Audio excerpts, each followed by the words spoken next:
Hello everyone, and welcome to another history-based video. Today I'll be looking into a lesser-known piece of Scottish folklore.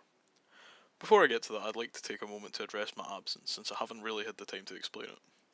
I've been studying for my final exams, which have actually finished as of this week, hence me making a new video.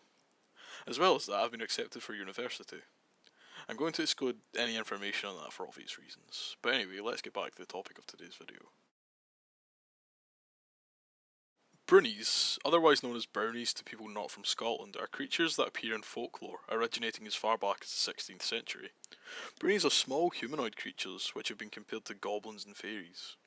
They're famous for their ability to silently perform chores and housekeeping tasks while everyone is asleep.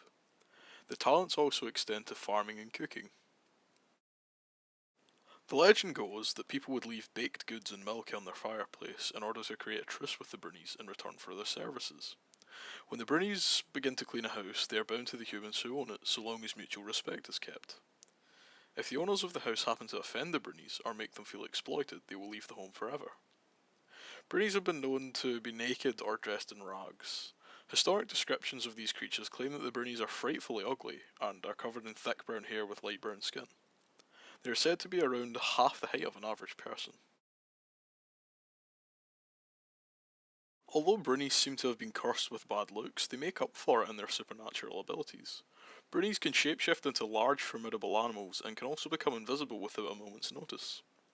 I know what you're probably thinking here. Haven't we seen this exact thing before without even knowing? Of course you have. A certain mischievous halfling called Dobby shares the exact characteristics and most of the physical features of a Broonie. The mischievous nature of Broonies is famous in Scotland, you see. Broonies don't always follow the rules of the house. They have been known to punish lazy servants or occupants of the house by pinching them and poking them in their sleep, tinkering with their possessions, breaking them almost every time, and making messes of things that occupants have tidied on their own. It's pretty unfair that humans have to tread lightly around these creatures while they can run amok. If a human offends a Broonie, they will most likely burst into a fit of rage, destroying all of their work before leaving forever. They hate most when a human speaks condescendingly to them. A close second is when a human offers them clothes. They have a very strong dislike for clothing. In Reginald Scott's The Discovery of Witchcraft, it was stated that Broonies often recite quips and couplets before their final disappearance. A Scottish Broonie is said to have shouted, "Red breeks and a ruffled sark, you'll no get me to do your work." Another is said to have declared, "Gie a Broonie a coat, gie a Broonie a sark, yous will get nae mair of the Broonie's wark." There have been a few famous Broonies throughout history which have done some more extracurricular activities, let's say. Cold Lad, a Broonie from County Durham, became good friends with a human and became more family than servant. Cold Lad is said to have thought of himself as too grand to be working for a master. The laird of the house he had served ordered his tailor to make a regal outfit for Cold Lad. The laird was unaware of what the offering of clothes meant to a Broonie.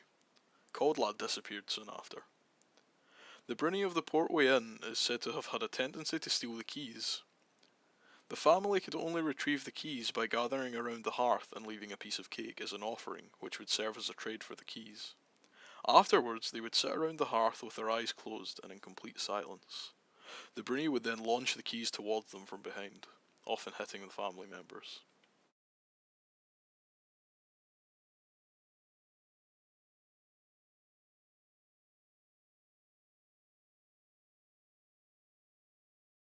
In conclusion, Broonies are, to me, one of the more interesting members of Scottish folklore. They're one of my favourites because they offer a more light-hearted view into the things that go bump in the night. I admit, it's pretty unusual to come across a monster you can build respect and trust with.